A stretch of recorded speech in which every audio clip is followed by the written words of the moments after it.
Coaching का जो setup है ना, अब जो एक प्रैक्टिस चल रही है कोचिंग की, उसमें ये होता है कि जो आपका एक तो पहले एक कोचेज में भी डिवीजन आ गई है।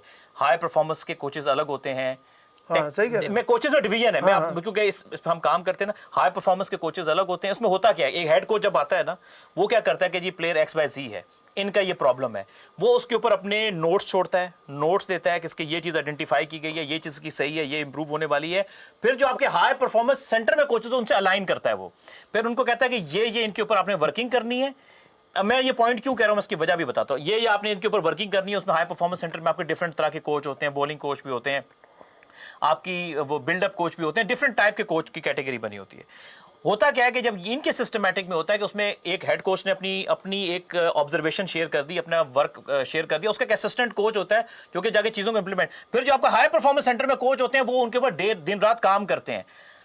अब मैं ना माइक हेसन को डिफेंड कर रहा हूं, मैं एक सिस्टम बता रहा हूं। हाँ, सही कह रहे हैं, आपको हम भी चाहिए कह रहे होता हैं। है पूरा इकोसिस्टम ऑफ कोचेस के जो आपको सपोर्ट करता है, जो आके जाके आपको सपोर्ट करता है, कि जिसमें आप जाके कहते हैं यार हमने प्लेयर को किस तरह इंप्रूव करना है, या पूरा चेन सिस्टम होता है कि ऊपर से इसके पास जाएगी, वो ये काम करेगा, फलाना कोच ये काम करेगा, फलाना उसके ऊपर, पूरी दुनिया में जो अच्छी जगह सिस्टम चल रहा है। अच्छा, अब माइक हेसन किस तरह के कोच हैं ये भी समझना है। माइक हेसन एक स्ट्रेटेजिकल कोच थे पूरी फ्रेंचाइज में, यानी कि मतलब ये स्ट्रेटेजी बना के देंगे, ये करेंगे वो करेंगे। फ्रेंचाइज क्रिकेट में ज्यादा कोचिंग करते हैं, न्यूजीलैंड की भी कोचिंग की। जो आपके पास होते हैं ना डेवलपमेंट के भी कोचेस होते हैं जो बहुत ही डेप्थ में जाके काम करते हैं, वो गैरी क्रिस्टन थे।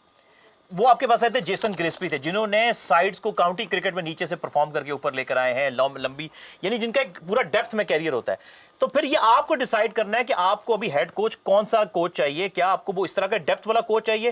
फिर उस हेड कोच को लाके आप अपने ये कर सकते हो कि अपने जो नीचे के कोचेस उनको ट्रेनिंग दोगे, उनको सिखाओगे, वो अपना पूरा इकोसिस्टम आपको डेवलप करके देगा। अच्छा यार, मैंने आपको कोचिंग की ये समझा दी है, अब ये सारी असाइनमेंट्स है, ये प्लेयर पे आपने ये काम करना है, मैं इसको भेज रहा हूँ नेशनल हाई परफॉर्मेंस सेंटर में, इन कोचेस को मैंने अलाइन कर दिया कि काम क्या होना है, और साथ साथ वो उसकी चेक करता रहेगा। तो सिर्फ मेरी ना माइक हेसन को डिफेंड आपको पूरा इकोसिस्टम खड़ा करना पड़ता है। मैं भी यही कह रहा हूं कि ये इसमें माइक हेसन या किसी फॉरेन कोच या हमारे पाकिस्तानी कोच में वो नहीं कर रहा। मैं एक सिर्फ आपको एक बता रहा हूं कि सिस्टम इस तरह का है।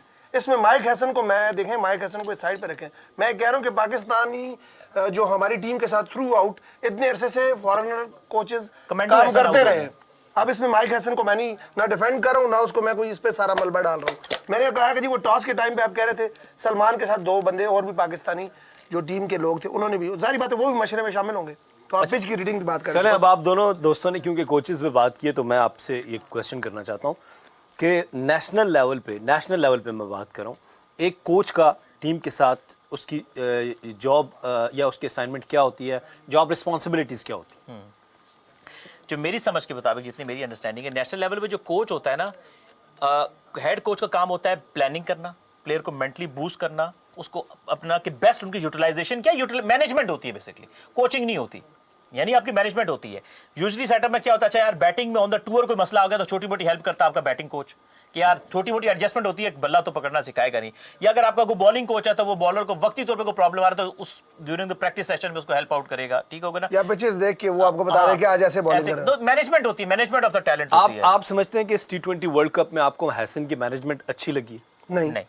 अब हम सवाल दोनों एग्री हैं कि सही नहीं है। अब सवाल ये पैदा होता है कि जब माइक हेसन की परफॉर्मेंसेस अच्छी नहीं है और आपने एक नाम लिया गैरी क्रिस्टन का, या आपने नाम लिया जेसन गिलेस्पी का, मुझे इत्तेफाक हुआ जेसन गिलेस्पी हमारे स्टूडियोज़ में आए, उनका इंटरव्यू था हमारे स्टूडियोज़ में, उनसे गपशप करने का मौका मिला।